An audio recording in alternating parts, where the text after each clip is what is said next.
Hello students, जैसा हम जानते हैं कि अभी क्लास 9th के सभी स्टूडेंट्स के लिए हाफ ईयरली एग्जाम बहुत ही करीब है।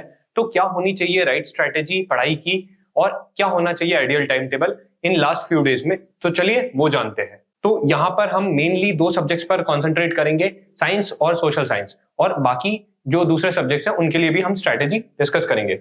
तो जैसा हमने कहा है कि यहाँ पर हमारा सोशल साइंस का जो सिलेबस है तो यहाँ पे प्रोवाइडेड है, और ध्यान दीजिए कि ये सिलेबस इतना इंपॉर्टेंट है कि आप इससे 80% ऑफ मार्क्स स्कोर कर सकते हैं। तो यहाँ पर सिलेबस में प्रोवाइडेड है French revolution, socialism in Europe and the Russian revolution, India size and location, climate, what is democracy, why democracy, constitutional design, story of village Palampur और पीपल एज रिसोर्सेज। तो ये सभी जो टॉपिक्स है वो बहुत ज्यादा इंपॉर्टेंट हो जाते हैं सोशल साइंस के पॉइंट ऑफ व्यू से, जिससे आप 80% ऑफ मार्क्स स्कोर कर सकते हैं। आइए जान लेते हैं साइंस के वो कौन से टॉपिक्स हैं जहां से हम 80% ऑफ मार्क्स फेच कर सकते हैं।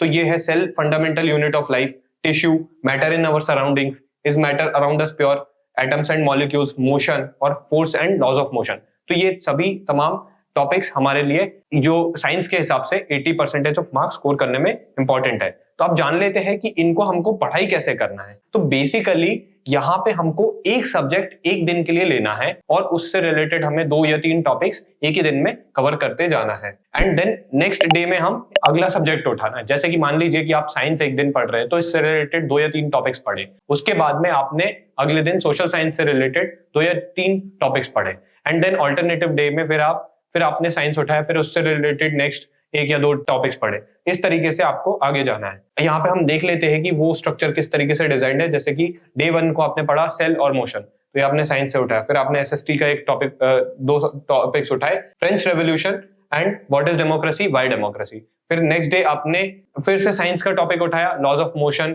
और atoms and molecules, and so fourth. तो इस तरीके से जब आप पढ़ेंगे तो आप जानेंगे कि इन लास्ट फ्यू डेज में आप ये जो मेन टॉपिक्स है, मेन सब्जेक्ट्स है, इनको आप बहुत ही इजीली और जल्दी फिनिश कर पाएंगे। अब जान लेते हैं कि क्या होनी चाहिए हमारे लिए लास्ट जो अदर सब्जेक्ट्स है उनके लिए लास्ट डेज की हमारी स्ट्रेटेजी। तो यहाँ पे हमें फोकस करना है वन शॉट वीडियोस पर। वन शॉट वीडियोस बेसिकली आप 45 to 50 मिनट्स के अंदर एक टॉपिक को आप फिनिश कर सकते हैं। तो जैसे कि लैंग्वेज सब्जेक्ट्स हो गए या मैथ्स वगैरह से रिलेटेड टॉपिक्स हो गए, तो यहाँ पर वन शॉट वीडियोस काफी ज्यादा हेल्प करेंगे और क्विकली जो है आप उन सब्जेक्ट्स को कवर कर सकते हैं। साथ ही साथ में यहाँ पर आप कोशिश कीजिए कि वीडियोस को आप 2x की स्पीड में देखें, जिससे कि आप कम टाइम में चीजों को सॉल्व कर पाए।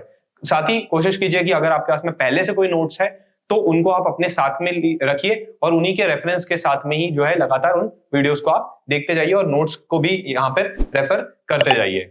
इसके साथ में ही आपको रिवीजन के लिए भी कुछ टाइम निकालना बहुत जरूरी है, क्योंकि अगर आप पढ़ते जाएंगे और रिवाइज नहीं करेंगे तो आप बहुत सारी चीजें स्किप कर जाएंगे। इसलिए थोड़ा सा टाइम आप रिवीजन के लिए भी ऑन डेली बेसिस एलोकेट कीजिए, 1 से 2 घंटे, जिससे कि आपने जो भी पहले पढ़ लिया है उनको आप टाइमली बेसिस पे रिवाइज करें और वो आपके शॉर्ट टर्म मेमोरी में स्टोर हो जाए। और साथ ही साथ आपको इस बात का भी ध्यान रखना बहुत जरूरी है कि क्या है प्रीवियस ईयर्स पेपर्स, और साथ ही जो सैंपल क्वेश्चंस है सीबीएसई के, उन सभी की आपको अच्छे से प्रैक्टिस लगा करके जाना है। जब आप इस तरीके से प्रैक्टिस करेंगे तो डेफिनेटली आप सभी सब्जेक्ट्स और सभी टॉपिक्स बहुत ही इजीली अभी अपने हाफ ईयरली एग्जाम के पॉइंट ऑफ व्यू से कवर कर पाएंगे। उम्मीद करते हैं कि आपको इन सभी के बारे में अच्छे से समझ में आया होगा। एक स्पेशल टिप देना चाहेंगे, जो मैथ सब्जेक्ट है, मैथ्स के लिए आपको सिर्फ रीडिंग से काम नहीं चलेगा, आपको उसको लिख लिख करके प्रैक्टिस करना है। जो भी इंपॉर्टेंट थ्योरम्स है, प्रॉब्लम्स वगैरह है, उनको आपको सॉल्व करके जाना है, और एक नहीं कम से कम 2 से 3 बार सॉल्व कीजिए, जिससे कि आपकी प्रैक्टिस अच्छे से हो जाए। तो जब आप इन सभी बातों का ख्याल रखेंगे तो आप डेफिनेटली हाफ ईयरली एग्जाम में बहुत अच्छा परफॉर्म करेंगे। चलिए,